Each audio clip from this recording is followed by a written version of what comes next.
2 months నుంచి వస్తున్నా ఇడికి. 2 months నుంచి. అంతకుముందు వచ్చేవాడు కాదా?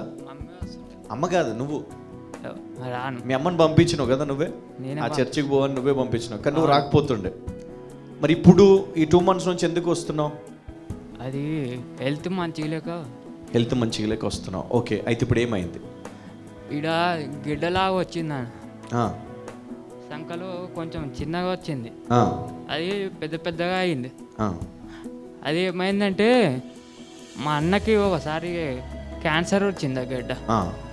అట్లా cancer Gandhi hospital doctor phone చేస్తే ఆయన అది క్యాన్సర్ గడ్డ రావాలా, టెస్టులు చేయించుకోవాలన్నాను.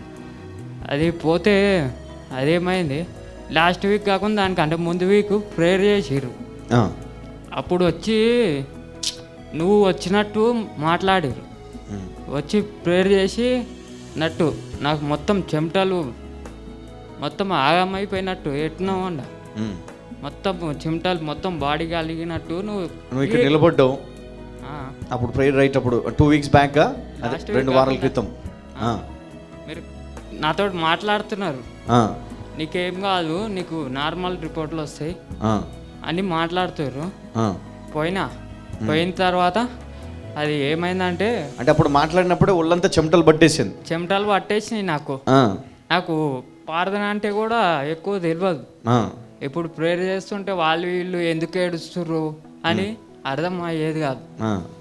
మొన్న నాకు ఎట్నో అయిపోయింది, మొత్తం క్లియర్ అయిపోయింది. లాస్ట్ వీక్ వచ్చేసరికి ఆ గడ్డ మాయమైపోయింది. గట్టిగా చెప్పలు కొడదాం హల్లెలూయా. ఇప్పుడు ఇట్లా చేయి లేపుతానికి కూడా రాలే, ఆ గడ్డనే లేదు, అసలు లేదు. క్యాన్సర్ గడ్డ. నీకు భయం వేసింది కదా, క్యాన్సర్ ఏమో మా అన్నకు కూడా వచ్చింది, నాకు కూడా వచ్చింది. ఇప్పుడు భయం వేసింది, కానీ దేవుడు స్వస్థపరిచాడు కదా. Okay, God bless you. దేవుడు ఇచ్చినటువంటి చక్కటి సాక్ష్యం. ఇంకొకటి, లాస్ట్ మంత్ మమ్మీకి పింఛన్ 7 years నుంచి ఆగిపోయింది. పెన్షన్ ఆగిపోయింది. అది ఏమైందంటే ఎక్కడ పోయినా పింఛన్ వస్తలేదా? 7 years నుంచి లాస్ట్ మంత్ వచ్చింది పింఛన్. అది కాక లాస్ట్ వీక్ కాకుండా దానికంటే ముందు వీక్ చర్చికి వస్తానికి పైసలు అసలు లేవు నా కాడ. చందాకి ఇట్లా కానుక తీసి పైసలు ఉండే, 100 rupees ఉండే. ఇంకొకటి మమ్మీకి బస్ కిరాయికి 40 రూపాయలు ఉండే. అప్పుడు నేను రాలే అన్న, మా మమ్మీ ఒక్కతో వచ్చింది. ఆ 2 days తర్వాత 18,750 అని జగన్ అకౌంట్లో వేసి వెహికల్ కొనుక్కోను. మీ అమ్మ ఒక్కతో వచ్చింది, నువ్వు రాలేకపోయినావు, కానీ దేవుడు నీకు ఏదో ఒక రూపంలో నీకు ఎన్ని వేలు? 18,750, 18,750 రూపాయలు నీకు వచ్చినాయి, అకౌంట్లో వచ్చింది. నీకు తెలియదు ఎట్లా వస్తే నీకు తెలియదు, కానీ దేవుడు ఏదో రకంగా నీకు సాయం చేశాడు. ఆ రోజు వస్తానికి బస్ కిరాయికి కూడా లేక నేను ఆగిపోయినా. నువ్వు ఆగిపోయి అమ్మని పంపించినావు ఆ కొన్ని డబ్బులతోటి ఈ కానుకగా తీసినాగమ్మ, అవి నువ్వు వేసేయి, నెక్స్ట్ వీక్ నుంచి నేను వస్తానా బండి కొనుక్కోను. హల్లెలూయా. బండి చేశాడంట దేవుడు. హల్లెలూయా. చూడండి, దేవుడు చేసే అద్భుత కార్యాలు ఎట్లా ఉంటాయంటే నువ్వు ఊహించవు. ఉన్నాయి 100 రూపాయలే, 140 రూపాయలు. 100 రూపాయలు కానుకకు పెట్టుకుంది, 40 రూపాయలు రానుబోడు ఛార్జీలకు పెట్టుకుంది. అయితే దేవుడు ఏమి ఇచ్చాడు? నువ్వు వచ్చి పోవడానికి బండి ఇచ్చాడండి. హల్లెలూయా. దేవునికి స్తోత్రం. హల్లెలూయా. అమ్మ ప్రతిసారి ప్రేయర్ చేస్తుంది అమ్మ. మా మమ్మీ ప్రేయర్ టవర్ కాల్ చేసి ప్రేయర్ చేయించుకుంటారు. Very good. కొంచెం మోషన్ ప్రాబ్లం ఉంటుండే, ఇప్పుడు 2 months నుంచి మోషన్ ప్రాబ్లం లేదు. ఫోన్ చేసి ప్రేయర్ చేయించుకుంటున్నావు, అప్పటి నుంచి లేదు, తక్కువ అయిపోయింది. హల్లెలూయా.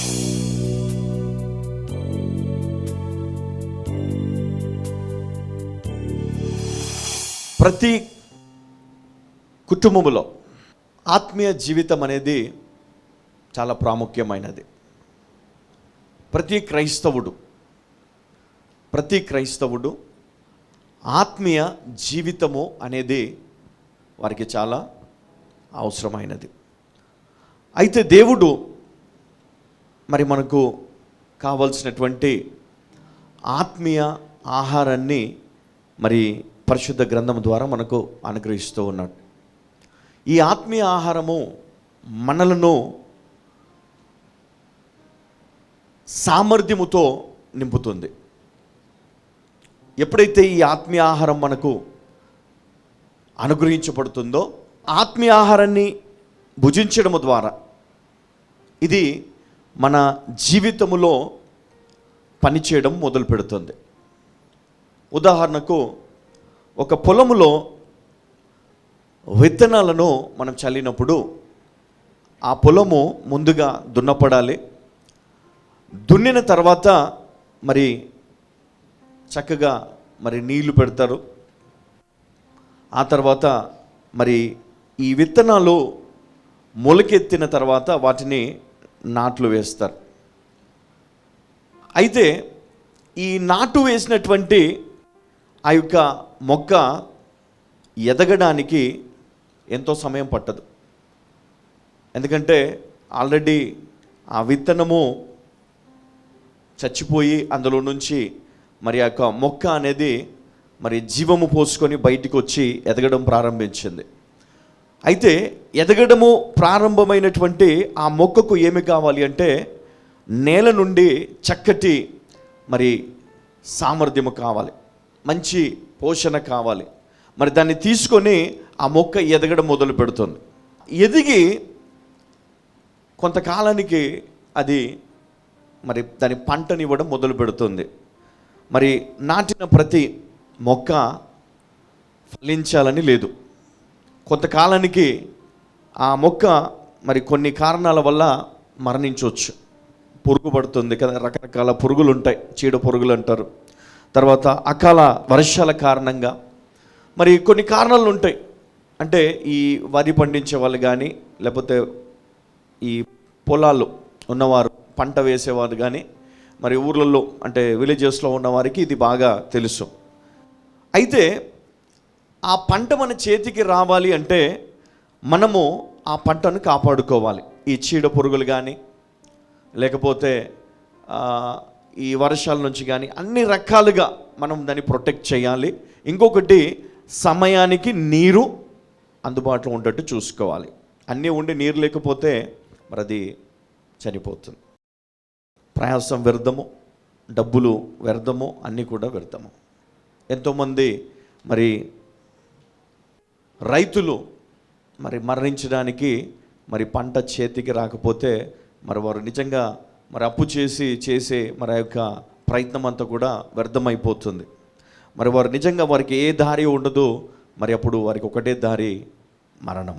ఇది నేను ఎందుకు చెప్తున్నానంటే ఒక క్రైస్తవ కుటుంబానికి ఏమి కావాలి? ఒక క్రైస్తవ కుటుంబానికి ఏమి కావాలి? డబ్బు కావాలి, ఆరోగ్యము కావాలి, సంతోషము కావాలి, సమాధానము కావాలి. సరే, ఇవైతే మరి మనకు డబ్బా కష్టపడి సంపాదించుకుంటాం. కష్టపడితే డబ్బు వస్తుంది, లేకపోతే ఏమి ఉండదు. తర్వాత సమాధానం అనేది, ఆరోగ్యం అనేది, ఆశీర్వాదం అనేది మరి కుటుంబంలో రావాలి అంటే మరి దీనికి ఎలా జీవించాలి అనేది మనకి ఎవరు నేర్పించరు ఈ లోకంలో. తల్లిదండ్రులు మరి గురువులు కొంతవరకు మనకు కొన్ని నేర్పిస్తారు, పెద్దలు కొన్ని చెప్తారు, అనుభవంతో కొన్ని విషయాలను మనకు నేర్పిస్తారు. అయితే వాటిని నేర్చుకున్నవాడు వారి జీవితంలో పైకి వస్తారు. అయితే ఆత్మీయ జీవితం, ఆధ్యాత్మిక జీవితం అనేది ఇది దైవ సంబంధమైనది. దేనికి సంబంధించిందండి? దైవ సంబంధమైనది. అంటే నరునికి అసాధ్యమైనది దేవునికి సాధ్యమని పరిశుద్ధ గ్రంథము తెలియచేస్తూ ఉన్నది. ఈ లోకంలో మనం జీవించాలి అంటే మన ప్రయత్నము చాలా ఉంటుంది. ఎన్నో ప్రయత్నాలు మనం చేస్తూ జీవిస్తూ ఉన్నాం. ఈరోజు వరకు కూడా ముందుకు వచ్చాం. మన జీవిత విధానము ఎలా ఉన్నది అనేది ఇక్కడ ఉన్న ప్రతి ఒక్కరికి తెలుసు. అయితే ఏ కుటుంబంలోనైతే, ఏ వ్యక్తి జీవితంలోనైతే ఆధ్యాత్మిక జీవితం ఉంటుందో, ఆత్మీయ ఎదుగుదల ఉంటుందో, వారి జీవితంలో అసాధారణమైనటువంటి కార్యాలను చూస్తారు. అంటే సూపర్ న్యాచురల్ మరి కార్యాలను వారి జీవితంలో వారు చూడగలుగుతారు. ఎలా చూడండి, ఉదాహరణకు మరి పరిశుద్ధ గ్రంథంలో మనం చూసినట్లయితే మోషే కాలంలో మనం చూసినాము, మనం విన్నాము, ఎన్నోసార్లు మనము టీవీలో కూడా మూవీస్ చూస్తూ ఉంటాము. అప్పుడప్పుడు ఎర్ర సముద్రం 2 పాయలు చేయడము, మన్నాను కురిపించడము, మరి ఎన్నో రకాలుగా అద్భుతమైనటువంటి కార్యాలు అవి చూస్తూ ఉంటే నిజంగా మరి ఈ మధ్యలో గ్రాఫిక్స్ పెట్టి మూవీస్ కూడా తీస్తారు. చూస్తూ ఉంటే చాలా ఆశ్చర్యపోతూ ఉంటాం. నిజంగా ఇలా జరిగిందా, ఇది ఎలా సాధ్యమైంది అంటే ఆ కాలంలో మరి దేవుడు మోషే ద్వారా మరి చక్కటి కొన్ని ఆజ్ఞలను దేవుడు వారికి ఇచ్చే ముందు దేవుడు వారిని కొన్ని అద్భుతాల గుండా వారిని నడిపించడం జరిగింది. మరి వారు వాటిని చూసి నిజమైన దేవుడు ఈయనే, మునుపెన్నడూ జరిగని వింత కార్యాలను మరి అక్కడ ఉన్నటువంటి ప్రజలు చూడడం జరిగింది. మునుపెన్నడూ చూడలేదు. దేవుడు ఇలాంటివి చేస్తాడా, ఇంత గొప్ప కార్యాలు జరుగుతాయా, సూపర్ న్యాచురల్ థింగ్స్, అసాధారణమైనటువంటి ఎన్నో కార్యాలను దేవుడు ఆ సందర్భంలో చేసినప్పుడు ప్రజలందరూ కూడా ఆశ్చర్యానికి గురైపోయారు. ఈరోజు ఉన్నట్టుండి ఎవరో ఒక వ్యక్తి కొన్ని వేల మందిని తీసుకొని ఒక సముద్రం గుండా వెళ్తున్నాడు. అయితే అక్కడ అతడు ప్రార్థన చేసినప్పుడు ఆ సముద్రము 2గా చీలిపోయి మధ్యలో నుంచి వెళ్తున్నారంటే అన్ని ఛానల్లో ఏమొస్తుందంటే ఫ్లాష్ న్యూస్. అవునా కదా? అదొక విచిత్రం. ఇది ఎలా సాధ్యము? ఒకడంటాడు ఇది దేవుని కార్యం అంటాడు, ఇంకొకరు అంటారు ఇది ఏదో మ్యాజిక్ అండి, ఇంకొకరు ఏమంటారు ఏదో అది జరగాలనుంది, అక్కడ జరిగింది, దాన్ని దేవుడని వీళ్ళు అంటున్నారు. అంటే రకరకాల మనుషులు రకరకాల మరి వ్యక్తిత్వాన్ని వారు ప్రదర్శిస్తూ ఉంటారు. దాని కారణంగా కొంతమంది విశ్వాసులు అవుతారు, కొంతమంది భ్రష్టులు అయిపోతారు, కొంతమంది మరి దేవుణ్ణి నమ్మడం మొదలు పెడతారు అప్పుడే. మరి ఇవన్నీ ఈ విధంగా ఉండగా మరి ఆత్మీయ జీవితము అనేది ఒక ప్రత్యేకమైనటువంటి మరి నడిపింపు. ఈ ఆత్మీయ జీవితంలో ఏముంటుంది అంటే ప్రేమ, సమాధానము, భయము, భక్తి, ఇవి ఆత్మీయ జీవితంలో ఉంటాయి. ఈ ఆత్మీయ జీవితంలో మనం ఏం నేర్చుకుంటామంటే ఇతరులను ప్రేమించడము, క్షమించడము, సమాధానపరచడము, తగ్గించుకోవడము, దేవుణ్ణి మహిమపరచడము, మరి ఇలాంటివి అన్నమాట. మరి వీటిలో మరి ఇవన్నీ ఉంటాయి. లోకము వైపు మనం చూసినప్పుడు లోకములో అనేకమైనటువంటి వింత వింత కార్యాలు ఉంటాయి. ఎవరికి నచ్చినట్లు వాళ్ళు జీవించడం మొదలు పెడతారు. ఒక వ్యక్తి మరి తనకున్నటువంటి అలవాట్లే మరి లోకం అనుకొని మరి కొంతమంది మత్తు పదార్థాలకు, కొంతమంది కొన్ని వ్యసనాలకు, కొంతమంది మరి వ్యభిచారాలకు, కొంతమంది అనేక రకాలుగా వారి మైండ్ సెట్ని వారు వాటిపైకి మళ్ళించుకొని అందులో తృప్తి పొందుతూ వారు ఏం చేస్తారంటే వారి జీవితాన్ని ముందుకు తీసుకొని వెళ్ళిపోతుంటారు. జీవితం గడుస్తుంది, వెళ్ళిపోతున్నా. కొంతమంది సంఘానికి వెళ్తూ ఉంటారు, కొంతమంది బైబిల్ పట్టుకొని ఎవ్రీ సండే చర్చ్కి వెళ్ళి వారి వాక్యాన్ని నేర్చుకొని తగ్గించుకోవడము, ప్రేమించడము, సమాధాన పడడము, ఇవన్నీ నేర్చుకుంటారు. కొంతమంది సంఘానికి వెళ్తారు కానీ ఇవి ఏమి నేర్చుకోరు అనమాట. సంఘానికి వెళ్ళాలి, రావాలా, బైబిల్ అక్కడ ఇసిరి కొట్టాలా కదా, నీ సంగతి అందరి సంగతి చెప్తా అంటారు. కొంతమంది మందిరంలోనే గొడవలు పెట్టుకుంటారు, నీ సంగతి చూస్తా, నీ అంతు చూస్తా. ఎక్కడ? మందిరంలోనే. మరి ఇవన్నీ ఇలా ఉండగా యేసుక్రీస్తు తన శిష్యులతో గడిపినటువంటి కొన్ని సందర్భాలు, చాలా చక్కటి సందర్భాలు, చాలా ప్రాముఖ్యమైనవి, ఈరోజు మనము నేర్చుకోవాల్సినవి. మనం నేర్చుకుంటే నిజంగా మన జీవితానికి అది ఎంతో ఉపయోగకరంగా ఉంటుంది. నిజానికి ఎదుగుదల, ఆత్మీయ ఎదుగుదల అనేది ఎందుకు మనకు కావాలి? ఎందుకు మనము ఆత్మీయంగా ఉండాలి? ఎందుకు దేవునికి లోబడాలి? ఎందుకు మనము పరిశుద్ధమైన జీవితాన్ని జీవించాలి? ఒకటి, ఒక మొక్క ఎదగాలంటే దానికి పోషక ఆహారము కావాలి, చక్కటి నేల కావాలి. దానికి కావాల్సినవన్నీ కూడా ఉన్నప్పుడు అది చక్కగా ఎదుగుతుంది. మరి ఎదిగే క్రమంలో ఏదైనా దానికి సమస్య వస్తే ఆ సమస్య నుండి బయటపడేయడానికి ఒకరి సహాయం, మనిషి యొక్క సహాయము కావాలి. చాలా మొక్కలు ఉన్నాయి, చాలా ఉన్నాయి అడవిలో పెరిగేటి, వాటికి ఎవరి సహాయం అవసరం లేదు, దేవుడే వారికి సహాయం చేస్తాడు. ఈ లోకంలో అనేకమైనటువంటి మరి పక్షులు ఉన్నాయి, జంతువులు ఉన్నాయి, మరి వాటికి ఎవరు కూడా భోజనం పెట్టరు, దేవుడే వాటికి భోజనం పెడతాడు. మరి మనము ఎందుకు మన కష్టం పైన ఆధారపడాలా? మనము ఎందుకు ఈ లోకంలో మరి ఒక ఎన్నిక లేని వారముగా, లేకపోతే రేపు ఎలా గడుస్తుందో, ఎల్లుండి ఎలా గడుస్తుందో తెలియని పరిస్థితిలో, మరి భయములో, సమస్యలు ఎందుకు మనం జీవించాలా? కొన్ని విషయాలను మనము మనసులో పెట్టుకొని వీటన్నిటికీ కొన్ని మార్పులు అవసరము. ఆ మార్పుల వల్ల మన జీవితంలో ఏముంటుంది అనేది మరి మనం కొన్ని విషయాలు మనం తెలుసుకుందాం ఈరోజు. అయితే అపోస్తలుడైన పౌలు ఆయన రాసినటువంటి పత్రికలన్నీ కూడా మరి యేసుక్రీస్తు యొక్క విలువలను, ఆయన యొక్క పరిచర్య విధానమును, క్రీస్తు యొక్క ప్రేమను, ఆయన యొక్క కృపను మనకు నేర్పిస్తూ ఉన్నవి. అయితే వీటిని నేర్చుకుంటూ మనం ఇంతకాలం మనము ముందుకు వెళ్తూ ఉన్నాం. అయితే ఈరోజు ఇంకొక వ్యక్తి ఉన్నాడు, ఈయన పేరు యోహాను. ఈ యోహాను క్రీస్తు శకము 70లో, సుమారు 70 సంవత్సరం, అంటే 70 ఆ ప్రాంతములో మరి ఈ యొక్క యోహాను సువార్తను ఆయన రాయడము జరిగింది.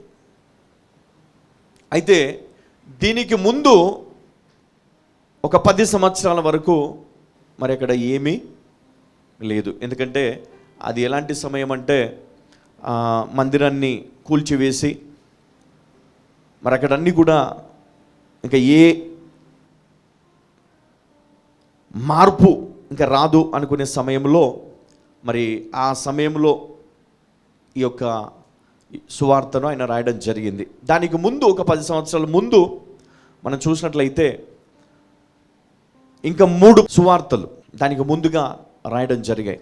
అయితే మొదటి 3 సువార్తలు కూడా క్రీస్తు చర్యలను, క్రీస్తు యొక్క మరి ఆయన యొక్క వ్యక్తిత్వాన్ని సంబంధించినటువంటి సత్యాలను వారక్కడ మరి చూపించడం జరిగింది. అయితే యోహానుకు వచ్చేసరికి ఈ యోహాను ఎలాగంటే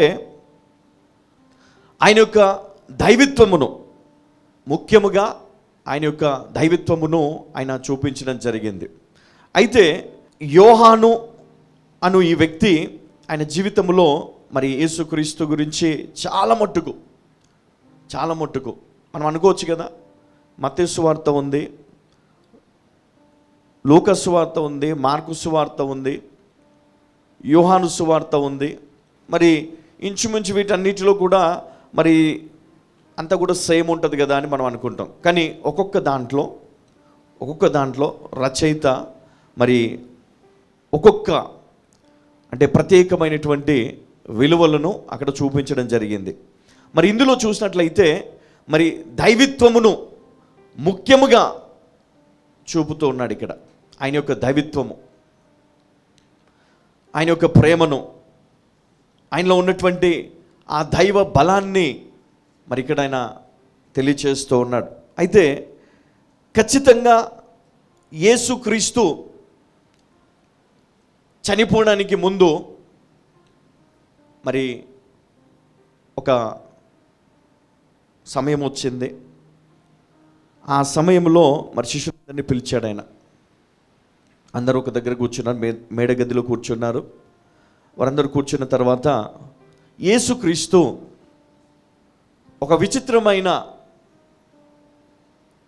ఆలోచన ఆయనకు వచ్చింది. చూడండి, ఇక్కడ ఒక సందర్భము 13వ అధ్యాయము మొదటి నుండి కొన్ని వచనాలు మనం చదువుకుందాం. తాను ఈ లోకము నుండి తండ్రి యొద్దకు వెళ్ళవలసిన గడియ వచ్చెనని యేసు పస్కా పండుగకు ముందే ఎరిగిన వాడై లోకములోనున్న తన వారిని ప్రేమించి వారిని అంతము వరకు ప్రేమించెను. వారు భోజనము చేయుచుండగా ఆయనను అప్పగింపవలెనని సీమోను కుమారుడగు ఇస్కరియోతు యూదా హృదయములో అపవాది ఇంతకు ముందు ఆలోచన పుట్టించి ఉండెను కనుక తండ్రి తన చేతికి సమస్తము అప్పగించెననియు తాను దేవుని యొద్ద నుండి బయలుదేరి వచ్చెననియు దేవుని యొద్దకు వెళ్ళవలసి ఉన్నదనియు యేసు ఎరిగి భోజన పంక్తిలో నుండి లేచి తన పై వస్త్రము అవతల పెట్టివేసి ఒక తువాలు తీసుకొని నడుమునకు కట్టుకొనెను. అంతటా పల్లెములో నీళ్లు పోసి శిష్యుల పాదములు కడుగుటకును తాను కట్టుకొని ఉన్న తువాలుతో తుడుచుటకును మొదలుపెట్టాను. చాలండి. యేసుక్రీస్తు మరి ఆ సమయంలో శిష్యులందరూ కూడా కూర్చొని ఉన్నారు. మరి ఆయన ఒక తువాలు తీసుకొని నడుము కట్టుకున్నాడు. ఆయనకున్నటువంటి ఆ యొక్క నిలువుటంగి ఏదైతే ఉంటుందో తీసి పక్కన పెట్టి ఒక తువాలు తీసుకొని నడుము కట్టుకున్నాడు. ఎందుకు ఈ విధంగా చేశాడు? యేసుక్రీస్తు ఒక పల్లెములో వారి కాళ్ళను పెట్టి చక్కగా కడిగి మరి ఆ యొక్క తువ్వాలతో వారి కాళ్ళను తుడుస్తూ ఉన్నాడు. ఇది సాధారణంగా ఎవరు చేస్తారు అంటే ఆ కాలంలో మరి వారికి ఎక్కడన్నా దూరం వెళ్ళి సువార్త ప్రకటించి రావాలి అంటే, మరి మీటింగ్స్కి వెళ్ళాలి అంటే మరి వారు కాలినడకన వెళ్ళాలి. ఎలా వెళ్ళాలండి? కాలినడకన వెళ్ళాలి, మార్గము గుండా వెళ్ళాలి. ఇంకా కొంచెము మరి ఇంకా ఎక్కువ దూరం పోవాలనుకుంటే మరి అప్పుడు వారు ఏమి ఉపయోగించేవారంటే గాడిదలను ఉపయోగించేవారు.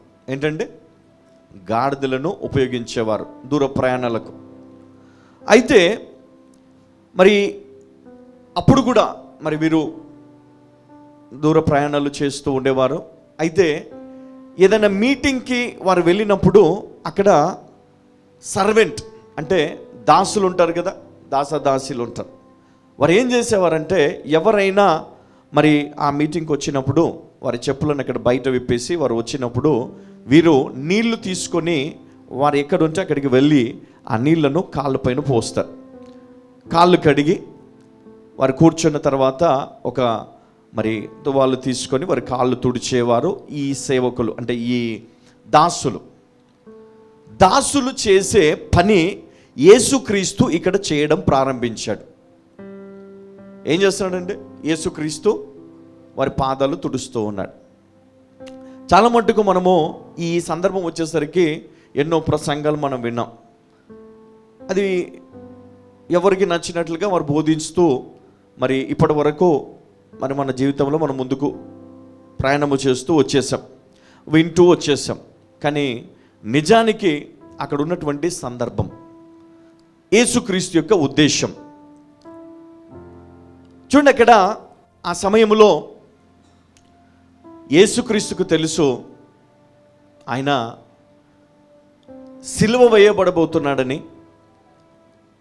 ఆయన సిలువ పైన మరణించబోతున్నాడని, 3వ దినమున తిరిగి లేస్తాడు అని యేసుక్రీస్తుకు ముందుగానే తెలుసు. అందుకనే ఇక్కడ మరి మొదటి వచనములో మరొకసారి చదువుకుందామమ్మా. తాను ఈ లోకము నుండి తండ్రి యొద్దకు వెళ్ళవలసిన గడియ వచ్చెనని. ఏమన్నాడమ్మా? ఈ లోకము నుండి తండ్రి యొద్దకు వెళ్ళవలసిన గడియ వచ్చి ఉన్నదని యేసు పస్కా పండుగకు ముందే ఎరిగిన వాడై లోకములోనున్న తన వారిని ప్రేమించి. ఏమన్నాడు? ఆయన ముందుగానే ఎరిగిన వాడై ఆయన ఏం చేస్తాడంటే లోకములోనున్న తన వారిని ప్రేమించి వారిని అంతము వరకు ప్రేమించను. తెలుసు ఇస్కరియోతు యూదా అప్పగిస్తాడని తెలుసు.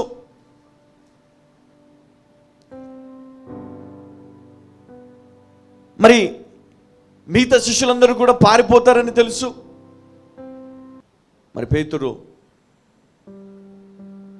యేసుక్రీస్తు అన్నాడు కదా, నువ్వు బండా అని చెప్పాడు. మరి వీరికి బోధించాడు, వారిని బలపరిచాడు, వారి ద్వారా గొప్ప కార్యాలు దేవుడు చేశాడు.